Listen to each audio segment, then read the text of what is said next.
जी बिस्मिल्लाहिर्रहमानिर्रहीम। अस्सलाम वालेकुम तमाम दोस्तों को। उम्मीद है कि आप सब खैरियत से होंगे। और जनाब आज हमारे साथ जनाब सज्जाद साहब, हकीम शहजाद साहब ने, और ये जो इलाका कसूर से इनका तल्लक है और एक तिब के ऊपर बहुत वसी महारत रखते हैं। और इनके तजर्बे में जो बात आई है वो इन्होंने बताया कि जी मेरे पास एक नुस्खा ऐसा है जिससे मसे जो होते हैं, जो आपने अक्सर देखा होगा कि मुख्तलिफ़ हिस्सों पर मसे पैदा हो जाते हैं, वो खून की ख़राबी से हुआ करते हैं। तो इसी तरह इन्होंने एक इलाज दरियाफ़्त किया कि जिससे मुकम्मल तौर पर यानी उससे फ़ायदा हो जाता है। और इसके हवाले से यानी कि इन्होंने को हल्दी पर ही रिसर्च की है और हल्दी के ऊपर ही इन्होंने काम किया। तो ये इन्होंने बताई सारी बात, लेकिन मैं चाहता था कि ये ख़ुद बताएं ताकि दूसरे दोस्तों को भी फ़ायदा हो और आवाम को भी फ़ायदा हो। तो ये सज्जाद साहब ने बहुत ज़बरदस्त काम किया जिससे आने वाले बहुत सारे लोग जो सीखने वाले हैं या सिखाने वाले हैं उनको भी फ़ायदा होगा और इनको भी फ़ायदा होगा। तो कोशिश तो यही करनी चाहिए। यूरोप में तो बहुत ज़्यादा काम हुआ हल्दी पर और लोगों ने बेशुमार काम भी किया, लेकिन पाकिस्तान में भी अल्हम्दुलिल्लाह बहुत सारे ज़िले ऐसे हैं जो इस पर रात दिन काम कर रहे हैं। तो लोगों ने तो इसमें से कैंसर का इलाज भी दरियाफ़्त कर लिया। तो पाकिस्तान में भी इंशाअल्लाह ताला उम्मीद रखते हैं बहुत सारे लोग इस पर काम करेंगे। और जिस तरह के शहजाद साहब ने बहुत ज़बरदस्त काम किया और बहुत ही ज़्यादा एडवांस, बहुत सारे लोग थे तो वो मसों को जला देते थे। अक्सर इससे मसे जो होते थे वो ज़्यादा हो जाते थे, तो इससे भी काफ़ी परेशानी का सामना करना पड़ता था। और जो जल जाता था हिस्सा वहाँ पर बहुत सारे जो दोबारा मसे पैदा हो जाते थे। तो इसलिए शहजाद साहब का बहुत शुक्रिया कि उन्होंने एक अच्छी रिसर्च की और लोगों को इसके हवाले से बताया। जी शहजाद साहब अस्सलाम वालेकुम। जी वालेकुम अस्सलाम। जी शहजाद साहब, आपने बताया था कि एक हल्दी के ऊपर आपने काम किया, जिस तरह कि आपने कहा जी बाज़ार से हल्दी ले लेनी है जी, और जी। हल्दी लेकर उसे भून लेना है। जी। तो ये कितनी मिकदार में खानी चाहिए? ये सुबह शाम 2 कैप्सूल 2 कैप्सूल यानी कि सुबह शाम 2 कैप्सूल पानी के साथ ही?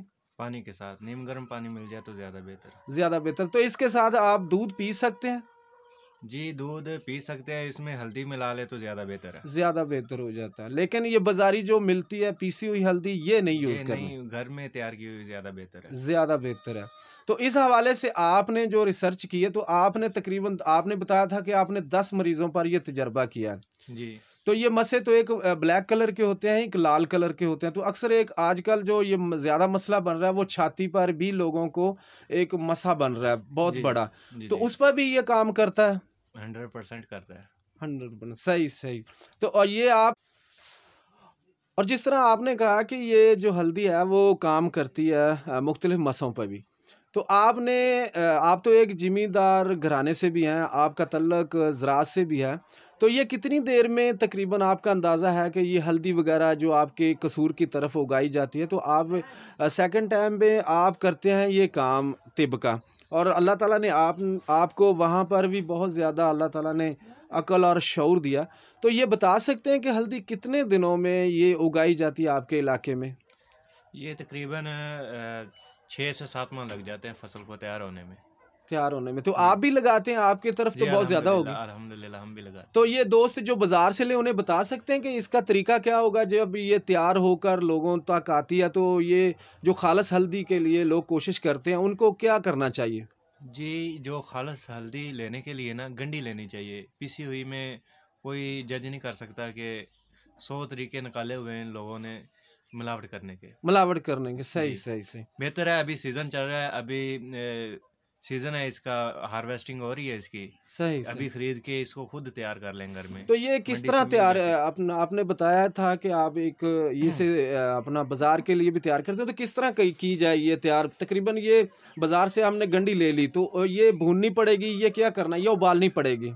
अगर तो कच्ची लेंगे मंडी से तो फिर तो हमें उबालनी पड़ेगी। सही, बाद औक़ात दुकानों पे पड़ी होती है वो उबली हुई होती है, इससे पहले उबाला जाता है। सही, सही, कच्ची को उबाला जाता है, उबाल के फिर इसको सुखाया जाता है, फिर इसको ग्राइंड करवा के अगर प्रोसेसर बाद में होता है। सही, पहले सही। इसको खुश किया जाता तो है। जो आप जो लेते हैं, आपने एक दो मर्ज़ें और भी बताई हैं कि जिस पर आपने कहा कि ये बहुत अच्छा काम करती, तो जी। ये जो आप लेते हैं बाज़ार से जो हल्दी लेते हैं, तो आप घर में ही तैयार करते हैं। जी, हम घर में तो ये तैयार करते देसी घी में अगर देसी घी में भी अगर जलाया जा सके, ये बरियाँ की जाए, तो आप इसके बारे में क्या कहते हैं? हैं। इसके भी बहुत अच्छे फ़वाइद हैं। देसी घी में अगर इसे जला के देसी घी को इस्तेमाल किया जाए, इससे खून काफ़ी स्पीड से वर्किंग उसमें करता है। सफ़ा होता है और वर्किंग भी ज़्यादा होती है, जिगर फ़ाल बेहतर हो जाता है। तो ये जो यानी आपका कहने का मकसद है कि जो जिस्म में या जो जिगर में फासद मादे होते हैं, ये हल्दी उसे ज़ाया ज़ाया करती है। कर देती जिस तरह कि आपने बताया था कि ये छाती के कैंसर के लिए भी इंतहाई फ़ायदेमंद है, है। इसी जी, तरह जिगर के कैंसर के लिए भी, और ख़ास तौर पर जो हड्डियों में भुरभुरापन आ जाता है, कैल्शियम की कमी हो जाती है या खून की सप्लाई कम हो जाती है, तो उसके लिए भी बहुत शानदार है। जी, तो बहुत शुक्रिया आपका जनाब हकीम सज्जाद साहब। अल्लाह ताला आपको लंबी ज़िंदगी दे। आपने एक बहुत अच्छी मालूमात दी। बहुत शुक्रिया आपका। और मैं कहता हूँ कि ये ऐसा होना